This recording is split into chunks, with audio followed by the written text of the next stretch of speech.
આમાં smart meter project શરૂ થયો અને વિવાદોની લાઈનો લાગી ગઈ છે। જુઓ મંતવ્ય ન્યૂઝની વિશેષ અહેવાલને। રાજ્ય સરકાર અને એમજીવીસીએલ દ્વારા શરૂ કરાયેલા સ્માર્ટ મીટર ઇન્સ્ટોલેશન પ્રોજેક્ટ સામે વડોદરામાં નાગરિકોનો ઉગ્ર વિરોધ જોવા મળ્યો છે। નાગરિકોનું કહેવું છે કે તેમની જાણ કર્યા વગર જ મીટર લગાવવામાં આવ્યા છે। લોકોની એક જ માંગ છે, પહેલા નેતાઓના ઘરોમાં મીટર લગાવો અને પછી જનતાના ઘરોમાં લગાવો। વડોદરાના ગોરવા વિસ્તારમાં આવેલા સરકારી આવાસ સ્વામી વિવેકાનંદ હાઇટ્સમાં એમજીવીસીએલની ટીમોનો રહેવાસીઓએ વિરોધ કર્યો છે।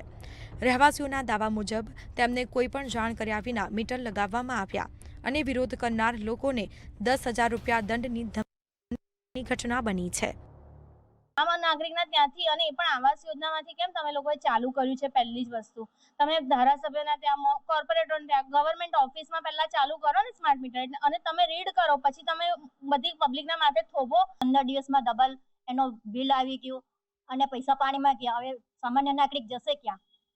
એને ધારાસભ્ય પાસે જશે કે ભાજપ પાસે જશે? એનો કોઈ ઉકેલ આવતો જ નથી।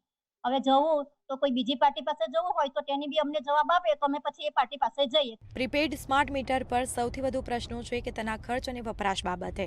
કેટલાક લોકોએ જણાવ્યું કે ₹500નો રિચાર્જ ફક્ત 5 થી 6 દિવસ ચાલે છે। માંજલપુરની કેદારધામ સોસાયટીમાં પણ રહેવાસીઓએ ખુલ્લેઆમ વિરોધ કર્યો છે। લોકોનું કહેવું છે કે મીટર બદલ્યા પછી દૈનિક ખર્ચ 150 થી 250 રૂપિયા વધ્યો છે। હવે નાગરિકોએ કલેક્ટર કચેરી સુધી રેલી કાઢવાનું એલાન આપ્યું છે। તેમની માંગ છે કે આ પ્રોજેક્ટને રોકી યોગ્ય સમીક્ષા બાદ અમલમાં મૂકવામાં આવે। ગુજરાત રાજ્યમાં કહી શકાય કે સ્માર્ટ મીટરનો પ્રોજેક્ટ જે છે તે વડોદરા શહેરથી પ્રથમવાર શરૂઆત કરવામાં આવી હતી। આ પ્રોજેક્ટ શરૂ થતાની સાથે જ અનેક વિવાદના વંટોળ જે છે તે જોવા મળ્યા છે। તો નાગરિક છે તેમની સાથે જ વાત કરીશું। ખાસ કરીને રાજ્યમાં સ્માર્ટ મીટર શરૂ કરવામાં આવ્યા, જેની શરૂઆત જે છે વડોદરામાં કરવા આવી, ખાસ કેમ વિરોધ કરવામાં આવ્યો? કારણ કે સ્માર્ટ મીટરને લઈને દાવા કરવામાં આવે છે કે આ પ્રોજેક્ટ સક્સેસ છે। સ્માર્ટ મીટરનો પ્રોજેક્ટ જો સક્સેસ જ હોય તો મારું માનવું છે કે શાના માટે તમારે પ્રધાનમંત્રી આવાસ યોજના, મુખ્યમંત્રી આવાસ યોજના, ગુજરાત હાઉસિંગ બોર્ડના સ્લમ્સ જે મકાનો છે એની અંદર, ભાઈ જો આટલો સારો પ્રોજેક્ટ છે, સ્માર્ટ પ્રોજેક્ટ છે, તો સૌથી પહેલા સાંસદના તરફથી થવી જોઈએ, મંત્રીઓના તરફથી થવી જોઈએ, રાજ્ય કક્ષાના મંત્રીઓના તરફથી થવી જોઈએ, ધારાસભ્યના તરફથી થવી જોઈએ, તાલુકા પંચાયત, જિલ્લા પંચાયતના ભારતીય જનતા પાર્ટીના સભ્યોના ત્યાંથી થવી જોઈએ, અને કોર્પોરેટરના ઘરેથી થવી જોઈએ।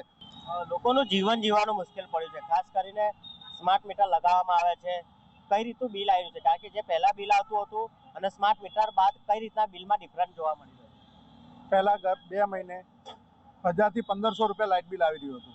સ્માર્ટ મીટર લાગ્યા પછી 5,000, 7,000 રૂપિયા બિલ।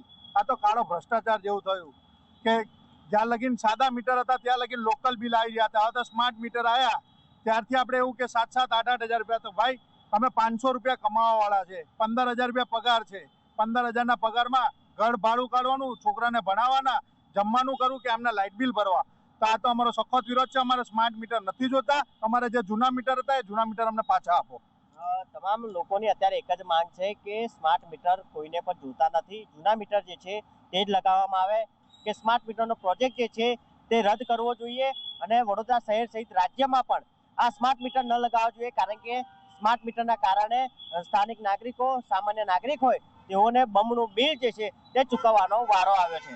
કેમેરામેન મિલિંદ મહિલા સાથે જયંતિ સોલંકી, મંતવ્ય ન્યૂઝ, વડોદરા।